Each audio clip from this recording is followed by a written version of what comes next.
Na semana passada, eu falei um pouco sobre a leitura na educação infantil e hoje a gente vai falar um pouco sobre a escrita.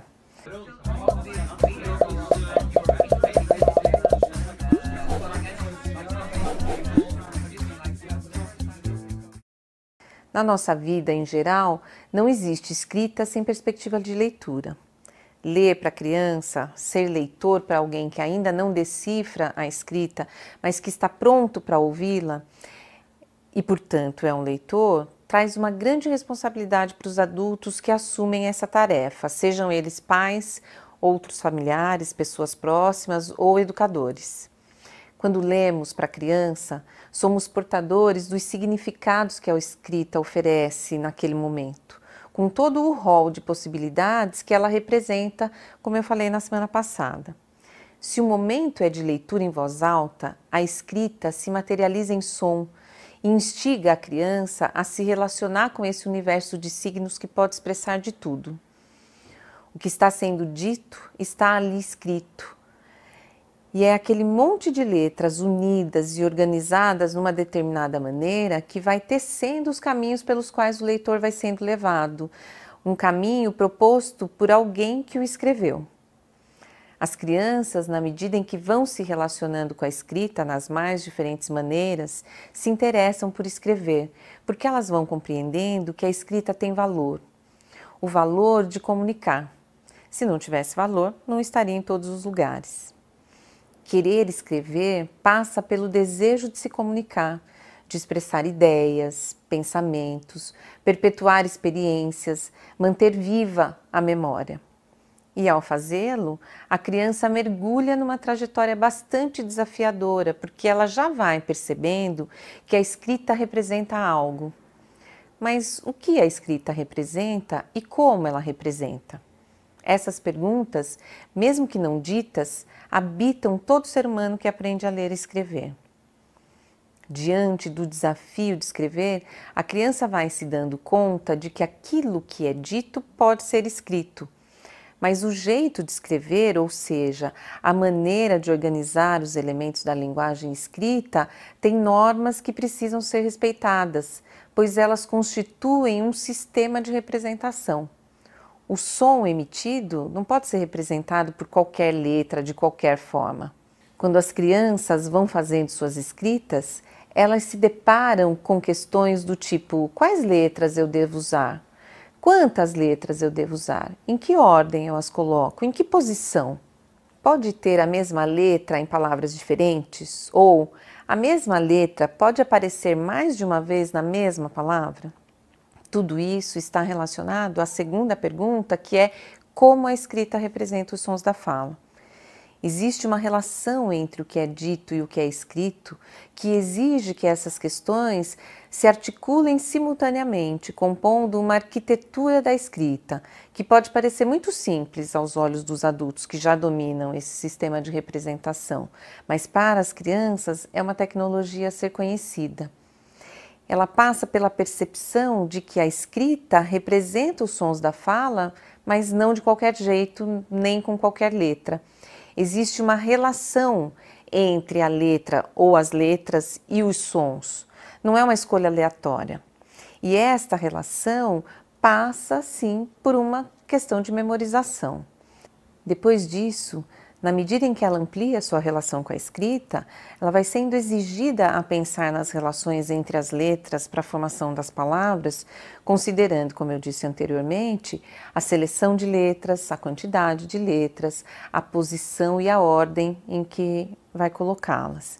Embora esta pareça uma etapa mais operacional da aprendizagem da escrita, e em certa medida ela envolve muitas compreensões importantes sobre as convenções do nosso sistema alfabético que são fundamentais. E como é um momento elementar da aprendizagem, é um momento crucial para o início da vida de escritor e leitor, tem um lugar privilegiado no cotidiano da escola, inclusive da Escola de Educação Infantil. Porém, é muito importante que a escola não descolhe a escrita da vida, que a escola, mesmo que dedique tempo aos detalhes em cada etapa da aquisição da escrita alfabética e desenvolva estratégias para que as crianças aprendam a ler e escrever, considerando todos esses aspectos que eu já citei relacionados às convenções do sistema, não se esqueça que a escrita tem uma função social. A escrita serve para alguma coisa. A humanidade criou a escrita para poder se comunicar, para organizar eventos cotidianos, para criar marcos de tempo e espaço que organizam a vida no coletivo. No vídeo passado, eu comentei que brinco com educadores em momentos de formação e uma das perguntas que eu costumo fazer é: para que na nossa vida fazemos lista? Em geral, nós fazemos listas de convidados para alguma festa ou evento, ou para fazer compras no supermercado, por exemplo. Podemos fazer uma lista de livros que queremos comprar para ler. Enfim, as listas têm uma função clara de auxiliar a nossa memória e auxiliar também a organização de alguma tarefa futura. É muito comum nas escolas nós vermos uma série de listas de todo tipo que estão mais a serviço das memorizações e treinos de escrita e leitura do que dentro da sua função social. Vemos muitas situações em que a escrita está a serviço de aprender a ler e escrever, desconectada de sua função. Por exemplo, por que a gente utiliza um livro de receitas? Para nos guiarmos durante uma preparação culinária, não para aprender a ler e escrever. Se eu tenho uma receita que me auxilia e ela já está escrita, por que eu preciso escrevê-la de novo? Por que eu preciso copiá-la da lousa, por exemplo, e tê-la no caderno? A menos que seja um caderno de receitas e que eu utilize como tal, me parece que não tem muito sentido. Querer fazer um bolo de chocolate, por exemplo, e procurar receitas na internet é uma prática social da nossa vida contemporânea e pode fazer parte da vida das crianças também na escola. Se estivermos falando de escolas que não têm um computador em sala ou até mesmo na escola como um todo, nós podemos solicitar que essa pesquisa seja feita em casa com a família ou em livros de receitas de conhecidos. Ao levar para a escola, será necessário avaliar a receita que melhor atende às expectativas e intenções das crianças. E isso precisará ser feito a partir de uma análise das receitas, o que exige que as crianças leiam o material que elas estiverem levando para a escola. É interessante que as crianças possam viver situações em que a escrita se faça necessária de verdade, ou que esteja inserida num contexto imaginário, mas sem perder a sua função social. Como, por exemplo, escrever uma poção mágica para um feitiço a partir de um contexto imaginário de bruxas e bruxarias. A situação é imaginária, pode vir proposta a partir da contação de uma história e se estender para outras brincadeiras diversas, mas a escrita está contextualizada e tem função.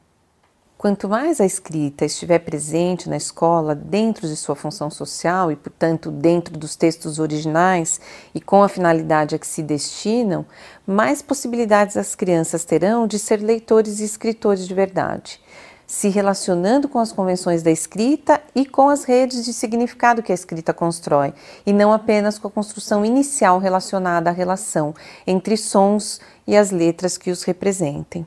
Se você gostou da reflexão de hoje, se inscreva no nosso canal, deixe o seu comentário e a gente continua o nosso papo aberto. Toda semana tem um vídeo novo. Até lá. Tchau, tchau.